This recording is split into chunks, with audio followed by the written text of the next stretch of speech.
দেখো বন্ধুরা, আজকে খুব ইজি একটা রান্না তোমাদের জন্য নিয়ে এসেছে, কুমড়ো ভাজি। আমার মতন এইভাবে তোমরা একবার ট্রাই করতে পারো, জানি এটা সকলে ট্রাই করো, বাট এই কুমড়ো ভাজি কিন্তু তোমরা একবার ট্রাই করে দেখো, দারুণ লাগবে। এর জন্য কড়াইতে প্রথমে অল্প একটু সর্ষের তেল দিচ্ছি, একদমই কিন্তু বেশি দিইনি। তেলটা গরম হয়ে গেলে একটু তেলটা ভালোভাবে গরম করে নেবে।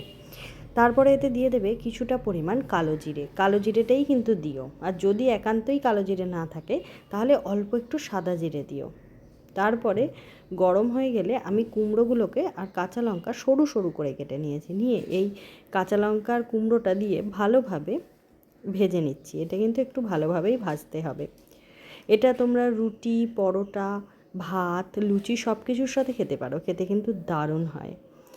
একবার এইভাবে ট্রাই করো, তাহলে বুঝতে পারবে কতটা টেস্ট হয়। এবার আমি দিয়ে দিলাম অল্প পরিমাণ একটু নুন, নুনটা কিন্তু স্বাদ মতো দেবে।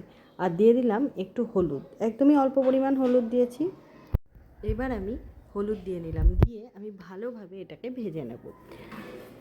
আর এটাতে কিন্তু আমি চিনি ব্যবহার করব না, যেহেতু পাকা কুমড়ো এমনিই মিষ্টি, চিনি দিলে বেশি মিষ্টি হয়ে যাবে। এটা একটু ঝাল ঝাল মিষ্টি মিষ্টি লাগে খেতে, কিন্তু দারুণ লাগে।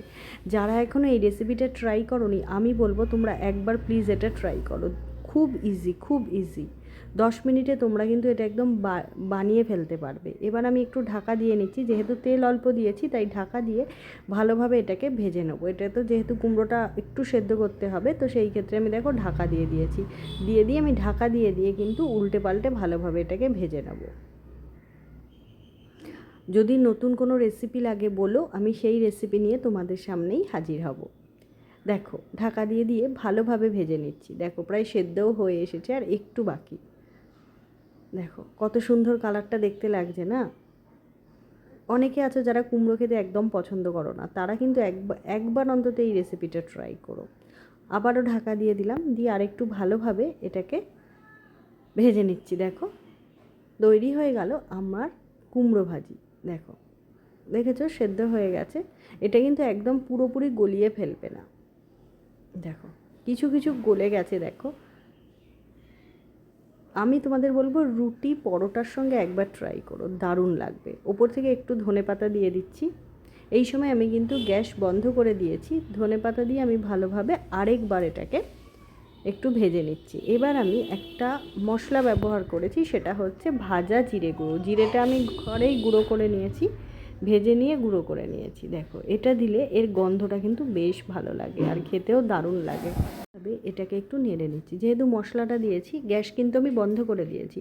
ভালোভাবে মশলাটা মিশিয়ে নিলাম এই কুমড়োর সাথে। দেখো দেখতে কি সুন্দর লাগছে, বাচ্চাদেরকেও কিন্তু এটা দিতে পারো, ওরাও কিন্তু মজা করে খাবে।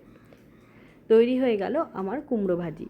দেখো কত সুন্দর দেখতে লাগছে, তাই না? তাহলে দেরি না করে তোমরা আজই কিন্তু বাড়িতে এটা ট্রাই করো, আর রুটি দিয়ে খেয়ে দেখো কতটা দারুণ লাগছে। ভিডিও ভালো লাগলে লাইক শেয়ার করে পাশে থেকো। যারা ইউটিউব থেকে দেখছো একটু সাবস্ক্রাইব করে দিও।